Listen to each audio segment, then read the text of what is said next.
അങ്ങനെ അനിയുടെയും അനാമികയുടെയും കല്യാണം നടക്കാൻ പോവാണ് കേട്ടോ. ഈ ഒരു സമയത്ത് ഒരുപാട് പ്രശ്നങ്ങൾ ഉണ്ടാകുന്നുണ്ട്. പല സൈഡിൽ നിന്നും പല പല പ്രശ്നങ്ങളാണ്. നന്ദുവിനെയും അനിയുടെയും പ്രശ്നം, നവ്യയുടെ പ്രശ്നം, അതിനിടയ്ക്ക് അനാമികയുടെ വീട്ടുകാരുടെ പ്രശ്നം, അനാമികയും അനയുമായിട്ടുള്ള പ്രശ്നം. അങ്ങനെ ആ ഒരു കല്യാണം തന്നെ വലിയൊരു ഭൂകമ്പമാണ് കേട്ടോ തമിഴിൽ റീസെൻ്റായിട്ട് നടന്നുകൊണ്ടിരിക്കുകയാണ്.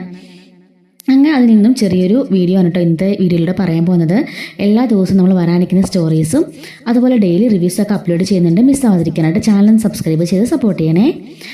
അങ്ങനെ അനിയാണെങ്കിൽ നന്ദുവിനോട് വരണമെന്ന് പറഞ്ഞിട്ടുണ്ടായിരുന്നു. പക്ഷെ അനാമിക വീട്ടിൽ പോയിട്ട് നന്ദുവിൻ്റെ വരലെന്ന് പറഞ്ഞിട്ടുണ്ടായിരുന്നു കേട്ടോ. അപ്പം അനി പറഞ്ഞ പ്രകാരം നന്ദുവും അച്ഛനും കൂടിയിട്ട് ആ കല്യാണത്തിന് വരികയാണ്. ഇത് കാണുമ്പോഴേക്കും അനാമികയ്ക്ക് ഭയങ്കരമായിട്ട് ദേഷ്യം വരുന്നുണ്ട്. ഞാനവിടെ പറഞ്ഞതാ വരരുതെന്ന്, എന്നിട്ട് നാളല്ലാതെ വരുന്നത് കണ്ടില്ലേ, ഇനി ഇവള് കാരണം ഇവിടെ എന്തൊക്കെ പ്രശ്നം ഉണ്ടാകാൻ പോകുന്നതെന്ന് ആർക്കറിയാം എന്നൊക്കെ ഇങ്ങനെ അവൾ പറയുന്നുണ്ട്. ഇതേ സമയത്ത് ജലജയും അബിയും കൂടെ പ്ലാൻ ചെയ്യാണ് എങ്ങനെയെങ്കിലും ഇന്ന് തന്നെ ആ നവ്യനും നയനനും ഇവിടെ നിന്ന് അടിച്ചിറക്കുന്ന എന്തെങ്കിലും ഒരു പരിപാടി ഒപ്പിക്കണമെന്ന് അവനും പറയുന്നുണ്ട്. അങ്ങനെ ഇരിക്കുമ്പോഴാണ് അബി പറയുന്നത്, ആ നിർമ്മലുണ്ടല്ലോ അമ്മേ, അവനെ കൊണ്ട് ഞാൻ പറയിപ്പിക്കും ഇന്ന് തന്നെ. അവളുടെ വയറ്റിലിടുന്ന കുഞ്ഞ് അവൻ്റെ ആണെന്ന് അതറിയുന്നതോടുകൂടി ഇവിടെ എല്ലാവരും തന്നെ അവളെ കൈയൊഴിഞ്ഞോളും എന്നൊക്കെ പറയാണ്. അപ്പോഴേക്കും ജലജ പറയാണ്, ഈ ഒരു ഐഡിയ വർക്കൗട്ടായാൽ അവന് കൊടുക്കാനുള്ള 10 ലക്ഷം രൂപ നിനക്ക് ഞാൻ തരാം എന്ന് പറയുന്നു. സത്യമാണോ അമ്മേന്ന് ചോദിക്കുമ്പം അതെ, ഇത് നിന്നെയുള്ള വിശ്വാസം കൊണ്ടൊന്നല്ല, എങ്ങനെയെങ്കിലും അവളൊന്ന് ഇവിടുന്ന് പോട്ടെ എന്ന് ഓർത്തോണ്ട. ഇനി എല്ലാ പണിയും കഴിഞ്ഞ് 10 ലക്ഷം രൂപയും പോയിട്ട് എൻ്റെ മുമ്പിൽ വന്നിട്ട് അമ്മയെ നടന്നില്ലെന്നങ്ങനെ പറഞ്ഞ് നിന്നെ ഞാൻ തന്നെ ആയിരിക്കും കഴുത്തിന് പിടിച്ച് വെളിയിൽ തല്ലാൻ പോന്നേന്ന് ജലജ പറയുന്നുണ്ട്. ഈ അവസരം നമ്മൾ ഒരിക്കലും മിസ്സാക്കരുതെന്ന് പറയാണ്. അപ്പോഴേക്കും ഇതിന് തൊട്ട് മുമ്പായിട്ട് ഈ നിർമ്മല് അബിയെ വിളിച്ചിട്ട് പൈസയുടെ കാര്യം പറയുമ്പം നീ ഒന്ന് വെച്ചിട്ട് പോടാന്ന് പറഞ്ഞിട്ട് ദേഷ്യപ്പെടുവാൻ കട്ടാക്കിയായിരുന്നു. ജലജയോട് പറയാണ്, ഞാൻ അവനെ ഒന്ന് വിളിച്ച് നോക്കട്ടെ എന്ന് പറഞ്ഞിട്ട് വിളിക്കുന്നുണ്ട് കേട്ടോ. എന്നിട്ട് പറയാണ്, നിർമ്മൽ നീ പറഞ്ഞ ക്യാഷൊക്കെ ഓക്കെയാ, 10 ലക്ഷം രൂപ എത്രയും പെട്ടെന്ന് ഞാൻ തരാം. നിൻ്റെ ലൈഫിൽ നീ എത്ര നാൾ വേണം അതുണ്ടാക്കാമെന്ന് ആലോചിച്ച് നോക്കിയേ. പക്ഷെ നീ എനിക്ക് ചെയ്യാൻ പോകുന്നത് വളരെ ബിഗ് ആയിട്ടുള്ളൊരു ഹെൽപ്പാന്ന് പറയുമ്പം എന്താണെന്ന് ചോദിക്കുന്നു. ഇന്ന് നന്ദുവിനെയും അനാമികയുടെയും കല്യാണം നടക്കാൻ പോവുക, അതിൻ്റെ ചടങ്ങുകളൊക്കെ നടന്നുകൊണ്ടിരിക്കുക. ഈ സ്റ്റേജിലേക്ക് നീ കയറി വന്നിട്ട് നബിയുടെ വയറ്റിലുള്ള കുട്ടി നിൻ്റെ ആണെന്നും നിനക്ക് നവീനെ വേണമെന്നും പറഞ്ഞ് ബഹളം വെക്കണമെന്ന് പറയുന്നു. അയ്യോ അങ്ങനെ പറയാനോ, അവിടെ നിങ്ങളുടെ ആൾക്കാരെല്ലാം ഉള്ളതല്ലേ, അപ്പം പ്രശ്നമാവില്ലെന്ന് ചോദിക്കുമ്പം അതൊന്നും ഒരു പ്രശ്നവും. നീ ഞാൻ പറഞ്ഞോല്ലെങ്കിൽ കേട്ടാൽ മതി, നിനക്ക് 10 ലക്ഷം രൂപയെ കിട്ടാൻ പോന്നേ. ഈ സംഭവം പറയുമ്പോൾ തന്നെ അവിടെ പെട്ടെന്നൊരു ബഹളവും വഴക്കൊക്കെ ഉണ്ടാവും. നിന്റെ കുട്ടിയാണ് അവളുടെ വയറ്റിലെന്ന് പറഞ്ഞ് എല്ലാവരും കൂടെ പറഞ്ഞു വിടാൻ ശ്രമിക്കും. ആ സമയം കൊണ്ടൊക്കെ നീ അവിടെ നിന്ന് എസ്കേപ്പ് ആയാൽ മതി, പൈസ നിൻ്റെ ഞാൻ എത്തിച്ചു തരാമെന്ന് പറയുന്നുണ്ട് കേട്ടോ. അങ്ങനെ നിർമ്മല ഈ ഒരു കാര്യത്തിന് സമ്മതിക്കുന്നുണ്ട്. അങ്ങനെ നിർമ്മല പുറത്ത് വന്നിട്ട് അബിയെ വിളിക്കുന്നുണ്ട്. ഞാൻ അകത്തേക്ക് വരട്ടെ എന്ന് ചോദിക്കുമ്പോൾ വാ നല്ല സമയത്താണ് നീ വന്നത്, പെട്ടെന്ന് തന്നെ കയറി വന്നിട്ട് പറഞ്ഞ പോലെ അങ്ങ് പെർഫോം ചെയ്തോണം. ചിലപ്പം 1-2 അടി ആറിലും എന്നൊക്കെ കിട്ടാൻ സാധ്യതയുണ്ട്. എങ്കിലും അബിയായിട്ട് ഞാൻ പ്രണയത്തിലാണെന്നും അവൾ പറഞ്ഞിട്ട് ഞങ്ങൾ തമ്മിൽ റിലേഷനിൽ ഉണ്ടായതെന്നും ഈ ഒരു ബന്ധം തുടർന്ന് പോകണമെന്ന് അവൾക്ക് ആഗ്രഹമെന്നും എന്നൊക്കെ പറഞ്ഞു എന്ന് പറയാണ്. എന്നെ കല്യാണം കഴിച്ചാൽ ജീവിക്കാൻ ഒരു മാർഗ്ഗവും ഇല്ല, അതുകൊണ്ട് ഇവിടെ തന്നെയാണ് ഇവിടെ നിന്ന് കുറച്ച് സ്വത്തുക്കളൊക്കെ അടിച്ചു മാറ്റിയിട്ട് എൻ്റെ കൂടെ വരാമെന്നാണ് പറഞ്ഞത്. പക്ഷേ ഇപ്പം അവൾ സ്വത്തുക്കളൊക്കെ കണ്ടപ്പം എൻ്റെ കൂടെ വരില്ല എന്ന് പറഞ്ഞ് നിൽക്കുകയാണെന്നൊക്കെ പറഞ്ഞ് നീ കള്ളത്തരം പറഞ്ഞ് അവളെ അവിടെ നിന്ന് ചാടിക്കണമെന്ന് പറയുന്നുണ്ട്. അങ്ങനെ നിർമ്മല അതിനെ സംബന്ധിച്ച് അകത്തേക്ക് കയറി വരികയാണ് കേട്ടോ. അപ്പോൾ നിർമ്മല വരുന്നത് നമ്മുടെ ആദർശ് കാണുന്നുണ്ട്. അപ്പോൾ ആദർശ് നവയുടെ തന്നെ കൂടെ സപ്പോർട്ടായിട്ടുണ്ടല്ലോ. ഇവൻ എന്തിനാ ഈശ്വര ഇങ്ങോട്ട് വരുന്നതെന്ന് ചോദിച്ചുകൊണ്ട് ആദർശ് അങ്ങോട്ടേക്ക് ഇറങ്ങി ചെല്ലുന്നുണ്ട്. നീ എന്തിനാണ് ഇങ്ങോട്ട് വന്നതെന്ന് ചോദിച്ച് അവൻ്റെ ഷർട്ടിനെ കുത്തിന് പിടിക്കുന്നുണ്ട്. അപ്പോഴേക്കും നവിയും ഇറങ്ങി വരികയാണ്.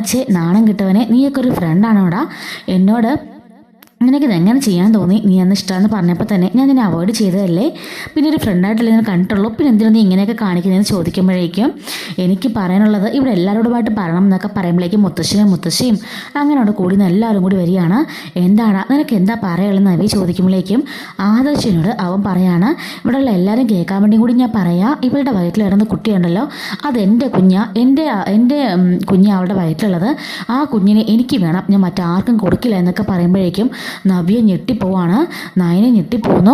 അപ്പോഴേക്കും ആദർശ് നീ എന്താടാ പറഞ്ഞതെന്ന് ചോദിക്കുമ്പോൾ ഞാൻ സത്യമാണ് പറഞ്ഞത്, എൻ്റെ കോളറിൽ നിന്ന് കൈ മാറ്റുമെന്ന് പറഞ്ഞിട്ട് അവൻ പറയാണ്, ഇവിടെയുള്ള എല്ലാവർക്കും സംശയം ഉണ്ടെങ്കിൽ കൊണ്ടുള്ള ടെസ്റ്റ് ചെയ്ത് നോക്ക്, ഞാനും വരാം, ഇവളുടെ വയറ്റിൽ വളർന്ന കുഞ്ഞ് എൻ്റെയാ, 101% ഞാൻ ഉറപ്പിച്ച് പറയാം, ഞങ്ങൾ തമ്മിൽ പ്രണയത്തിലായിരുന്നു, അതിൻ്റെ വീഡിയോസൊക്കെ എൻ്റെ കയ്യിലുണ്ട്, ഞാൻ കാണിച്ചു തരാം, ഇവളിപ്പോൾ എന്നെ ചതിക്കുക, എൻ്റെ കൂടെ വരില്ല എന്ന് ഇവൾ പറയാം, എനിക്ക് എൻ്റെ കുഞ്ഞിനെ വേണം, ഇവളെ ഇല്ലെങ്കിൽ എനിക്ക് കുഴപ്പമില്ല, എനിക്ക് എൻ്റെ കുഞ്ഞ് വേണം എന്നൊക്കെ പറഞ്ഞ് അവൻ ഭയങ്കര റിയലിസ്റ്റിക് ആയിട്ട് സെൻറ്റിമെൻ്റൊക്കെ ആയിട്ട് അഭിനയിക്കുന്നുണ്ട്.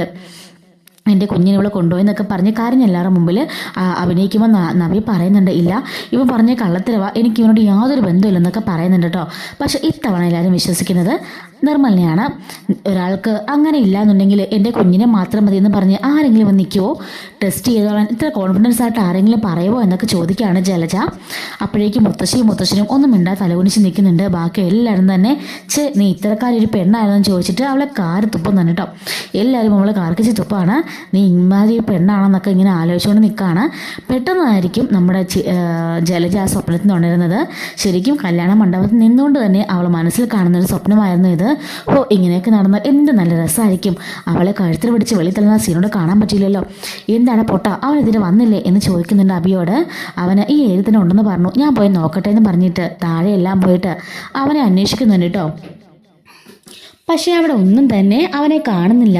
ഇവൻ ഈ സമയം നോക്കി എവിടെ പോയതെന്ന് അബി പറഞ്ഞിട്ട് അവിടെ എല്ലാം അന്വേഷിക്കുന്നുണ്ട്. ഇതേ സമയത്ത് തന്നെ കനകം പറയാണ്, മോളെ ഇങ്ങനെ വന്നേന്നും പറഞ്ഞിട്ട് നവ്യനെയും കൂട്ടിക്കൊണ്ട് മുറിയിലേക്ക് പോകുന്നുണ്ട്. അവിടെ ചെല്ലുമ്പോൾ എന്താ അമ്മയും ചോദിക്കുമ്പോഴേക്കും നവ്യ ഒന്ന് ഞെട്ടിപ്പോകുന്നുണ്ട്. കാരണം ദാ നിർമ്മലിനെ അവിടെ പിടിച്ച് കെട്ടിയിട്ടിരിക്കുകയാണ് കേട്ടോ കനകം. അമ്മേ ഇവനെ എങ്ങനെ പിടിച്ചു, അമ്മയ്ക്ക് ഇതൊക്കെ എങ്ങനെ അറിയാൻ ചോദിക്കുമ്പോൾ അതെല്ലാം എനിക്കറിയാം മോളെ, നിനക്ക് ശല്യമായിട്ട് വന്നത് ഇവനല്ലേ, ഇവൻ ഇന്ന് ഈ മണ്ഡപത്തിലേക്ക് വന്നു. അതിന് യഥാർത്ഥ കാരണം നിന്നെ എന്തെങ്കിലും ചെയ്യാൻ വേണ്ടിയിട്ടായിരിക്കുന്നു എനിക്ക് മനസ്സിലായി.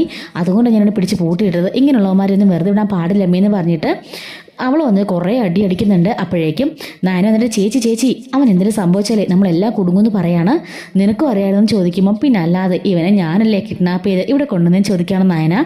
അങ്ങനെ പറയുന്നുണ്ട്, എന്തായാലും കല്യാണം കഴിയുന്നവരെ ഇവൻ ഇവിടെ തന്നെ വെച്ചേക്കണം, ഒരു പ്രശ്നം ഉണ്ടാക്കാതെ നമുക്കിത് ഡീൽ ചെയ്യണമെന്ന് പറയാണ്.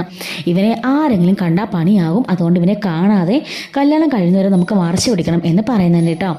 അങ്ങനെ അവരത് പ്ലാൻ ചെയ്യാണ്. ഈ സമയത്ത് നയനെ പറയുന്നുണ്ട്, ആരെങ്കിലും അറിഞ്ഞാലും നമ്മുടെ കൂടെ ആദർശേട്ടനുണ്ട്, അതുകൊണ്ട് കുഴപ്പമില്ല, ആദർശേട്ടനും എല്ലാ കാര്യങ്ങളും അറിയാമെന്ന് നയനെ പറയാണ്. അപ്പോൾ ഇവർക്കൊരു സമാധാനം ആവുന്നുണ്ട് കേട്ടോ. അങ്ങനെ അനിയുടെയും അനാമികയുടെയും കല്യാണത്തിനന്ന് ഇങ്ങനെ ഈ ഒരു സൈഡിൽ ഇവിടെ വലിയൊരു പ്രശ്നം നടക്കുന്നുണ്ട്. അങ്ങനെ അബി പോയി പുറത്തെല്ലാം പോയി തപ്പാണ്. പക്ഷെ അവനെ കണ്ടു കിട്ടുന്നേ ഇല്ല. എന്നിട്ട് തിരിച്ച് വന്നിട്ട് അവൻ്റെ ഫോൺ വിളിച്ച് നോക്കുമ്പോൾ ഫോണും കിട്ടുന്നില്ല.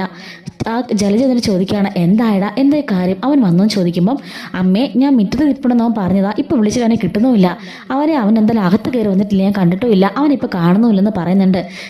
നീ ഏർപ്പാടാക്കുന്ന എല്ലാവരും ഇങ്ങനെയാണോ, ആ പേടത്തൊണ്ടൻ ഓടിക്കാണെന്ന് പറയുമ്പം ഇല്ല അമ്മേ 10 ലക്ഷം രൂപ കൊടുക്കാമെന്ന് പറഞ്ഞപ്പോൾ അവൻ 100 വട്ടം സമ്മതം അറിയിച്ചതാ, പിന്നെ അവൻ പോകാൻ യാതൊരു ചാൻസും ഇല്ല, പിന്നെ എവിടെ പോയതായിരിക്കും എന്ന് പറഞ്ഞിട്ട് അവരിങ്ങനെ ആലോചിച്ചുകൊണ്ട് ഇങ്ങനെ നിൽക്കുന്നുണ്ട് കേട്ടോ. അപ്പോൾ ഇതുപോലെ വരാനിരിക്കുന്ന സ്റ്റോറീസും ഡെയിലി റിവ്യൂസൊക്കെ നമ്മുടെ ചാനൽ അപ്ലോഡ് ചെയ്യുന്നുണ്ട്.